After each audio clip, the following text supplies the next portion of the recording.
Beginilah detik-detik Kepala Desa Kalong 1 Yeyen Yeni Permana protes di RSUD Lewiliang. Hal itu lantaran ada salah satu warga yang tidak diperbolehkan pulang oleh pihak rumah sakit. Salah satu pasien warga Desa Kalong 1 Kecamatan Lewisadeng pasalnya belum membayar denda rawat inap. Menurut Kades, warganya dirawat di RSUD Lewiliang selama 3 hari. Sebelumnya memiliki tunggakan BPJS sebesar 3 juta rupiah dan sudah dibayar oleh Kades.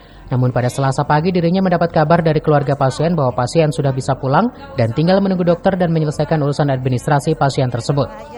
Kepala Desa Kalong 1 kesal lantaran saat dirinya menghubungi kasir melalui telepon untuk meminta keringanan waktu sekitar 2 hingga 3 jam untuk melunasi pembayaran denda rawat inap sebesar Rp1.400.000. Namun kasir RSUD Lewiliang menyarankan untuk segera membayar denda rawat inap tersebut.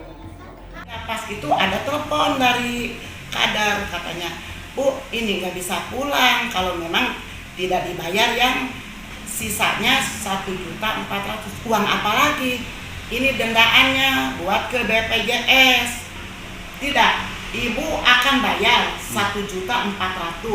Cuman pihak rumah sakit nggak tahu seperti apa. Kalau pihak rumah sakit tadi ngomong gini mah, oh iya Bu, yang Rp1.400.000 tolong dibayarin ya hari ini secepatnya. Nanti udah Ibu pulang dari rumah sakit kuburan baru dibayarkan. Oh ya paling 3 jam, nggak lama. Artinya Ibu tadi tidak diberikan waktu begitu? Tidak, harus dibayar dulu baru boleh pulang. Dikomplain oleh Kepala Desa Kalong, Yeyen. Pertama-tama pasien tersebut masuk dengan BPJS, namun BPJS-nya ada tunggakan. Nah, prosedurnya kan pihak keluarga membayar tunggakan BPJS tersebut. Setelah tunggakan dibayar, akan muncul istilahnya denda rawat inap. Ini yang mungkin yang selalu menjadi permasalahan di masyarakat. Seolah-olah denda rawat inap itu denda yang harus dibayarkan oleh pasien atau keluarga ke rumah sakit. Padahal bukan. Denda rawat inap adalah denda dari pelayanan yang kita berikan kepada pasien karena pasien punya tunggakan sebelumnya dan harus dibayarkan ke BPJS, baik lewat kantor pos, Alfamart, Indomaret dan lain-lain.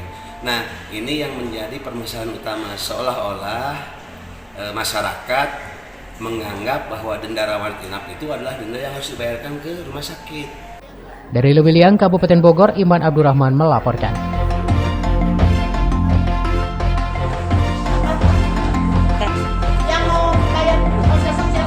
Ya. Udah Bu Yeyen dibayar Rp1.400.000. Ya. Bukan karena Yeyen punya uang, tapi kan Yeyen merasa tanggung jawab buat masyarakat. Karena biar bagaimana Yeyen itu menjadi kepala desa punya jengkol dengan masyarakat. Ini harus dibawa. Ya. Ini harus dibawa. Nggak usah Pak. Ininya. Nggak usah ini aja setelahnya aja Ini Pak. aja.